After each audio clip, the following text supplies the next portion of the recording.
에스겔은 BC 6세기경에 활동한 제사장 가문의 출신이고 또 예언자입니다. 이스라엘이 첫 번째 포로로 이제 끌려갔을 때는 다니엘 같은 귀족들이 끌려갔습니다. 그리고 이제 2차 포로기 때는 한 10,000명 정도가 포로로 끌려가게 되었는데 그 중에 이제 에스겔이 속해 있었습니다. 여기 1절에서 2절 보니까 먼저 1절에 30년째 되는 해 넷째 달 5일에 그랬습니다. 이게 30년 4월 5일 이 말은 에스겔의 나이를 말해준다는 해석이 훨씬 더 설득력을 얻고 있습니다. 그리고 이 해는 2절에 보니까 여호야긴이 포로로 잡혀간 지 5년째 되던 해라고 표기를 하고 있습니다. 그러니까 그가 여호야긴 왕이 포로로 잡혀간 것을 몇 살 때 경험을 했다는 얘기죠. 25살 정도의 경험을 했다라는 겁니다. 자, 25살 또 지금 30살. 그러니까 얼마나 그 색깔로 표현하면 파란 나이잖아요. 그래서 우리가 이런 젊은 이들의 삶을 청춘이라 그러잖아요.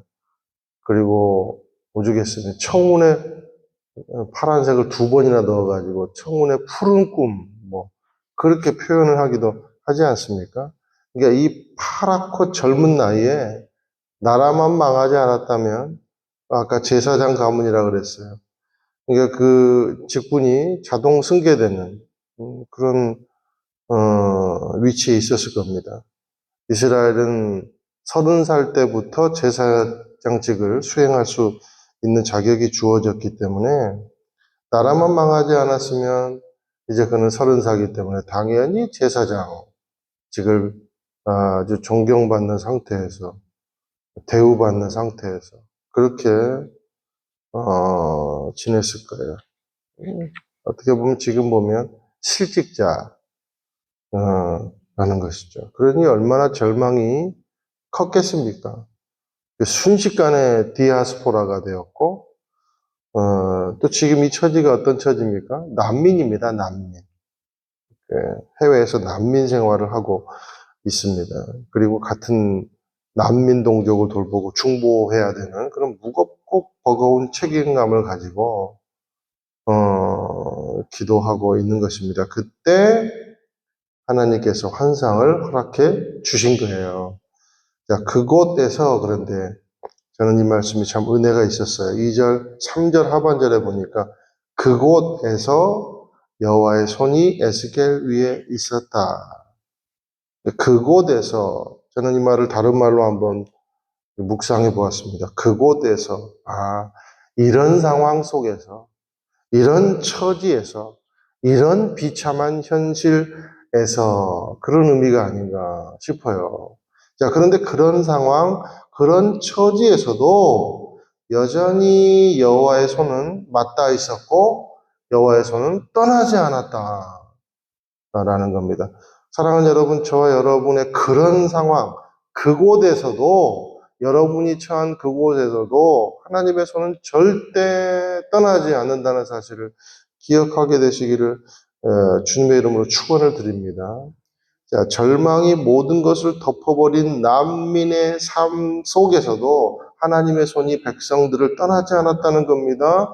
그리고 제사장 가문 출신인 에스겔을 통해서 그러니까 절망 중에서도 하나님을 바라보며 나라와 민족을 기도로 섬기는 에스겔이라는 사람에게 환상 가운데 예수님이 하나님께서 나타나셨고 또 오늘 이 내생물의 환상을 보여주셨다라는 겁니다. 자, 당시에 이 포로된 이스라엘 백성들의 절망은요 보통 무게가 아니었습니다. 설명해 드렸잖아요. 우리가 나라 잃고 집 잃고 6.25 생각해 보세요. 얼마나 비참합니까? 거의 100만 명이 죽었잖아요. 그런데 그 이스라엘 백성들은 자기들 죄 때문에 그런 겁니다. 그런데 자기들의 죄는 인정하려 하지 않고 이때 유행하는 말이 뭐였냐면, 야, 아니 어떻게 하나님이 택한 백성을 망하게 할 수 있는? 그게 가장 유행어였어요. 그러니까 깊은 오류에 빠져 있었던 것입니다. 그래서 하나님을 그것으로 원망을 하고 자기 자신을 한탄하고 그러다 보니 서로를 보는 시선도 망가져 버리고 그렇겠죠, 당연히. 그죠? 이게 한마디로 구제불능 상태로 치닫고 있었던 것입니다. 그때 여호와의 손이 에스겔에게 임한 겁니다. 그럼에도 불구하고 여호와의 손은 그들을 어, 떠나지 않았다라는 의미가 될 수가 있겠죠. 하나님은 우리를 향한 손을 한 번도 뺀 적이 없다라는 거예요. 더럽다고 손을 뿌리친 적도 없으신 분입니다. 그런데 오늘 우리가 묵상해야 될 것은 언제 하나님의 손이 없다고 느껴지는가? 언제 하나님을 오해하는가? 뭡니까? 죄 가운데 빠져 있을 때, 절망 가운데 빠져 있을 때, 자기를 직면하기 힘들 때, 자기의 죄나 자기의 처지나 집단의 처지를 정당화하기 위해서 하나님을 원망하기 시작할 때 하나님의 손은 느껴지지 않습니다. 그러므로 아니 어떻게 하나님이 택한 백성을 망하게 할 수 있겠는가? 이거는 신앙적 고백이 아니에요. 신앙 고백이 아니에요. 원망이 충만해서 하는 성토다라는 겁니다. 그러니 아직 멀었다라는 거예요. 그래서 오늘 하나님이 환상을 보여주시면서 한쪽으로는 회복을 말씀하시고 한쪽으로는 지금 심판을 말씀을 하고 있는 겁니다. 하나님의 회복이 무작정 지연되는 것은 아니다. 우리가 힘이 덜 빠져 있기 때문에 하나님의 회복이 지연되고 있는 것이다. 여러분 그런 말 있잖아요. 전문가들이요. 물에 빠진 사람을 건지는데 그 사람이 힘이 펄펄 넘치고 있으면 그냥 놔둔대요.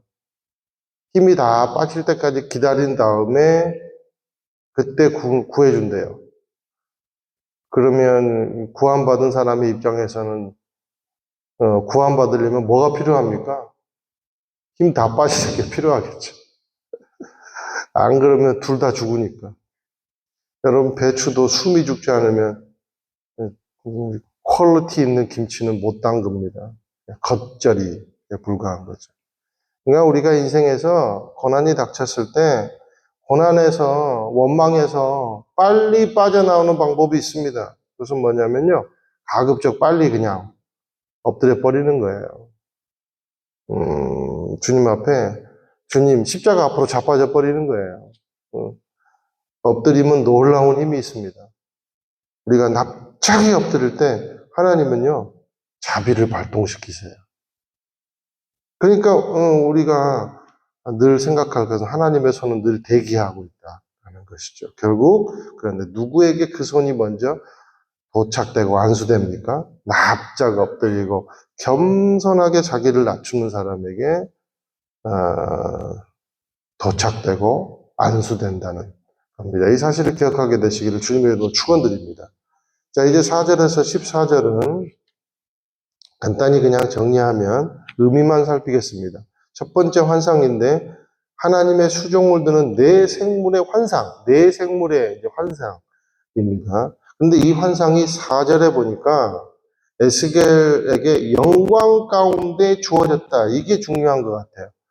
자, 이 환상의 의미는 여러 가지가 있겠지만 무엇보다도 그러니까 바벨론의 세력, 당시에 눌림받고 있던 이스라엘이 느끼는 그 바벨론의 세력, 그리고 느부갓네살, 그래서 느부갓네살이잖아요. 느부갓네살밖에 안 되는 그 느부갓네살 같은 세상의 권력이 너희들에게 진정한 주권, 진정한 권력이 아니다라는 것을 보여주시기 위해서 하나님이 에스겔에게 영광 가운데 임재하시더라는 겁니다.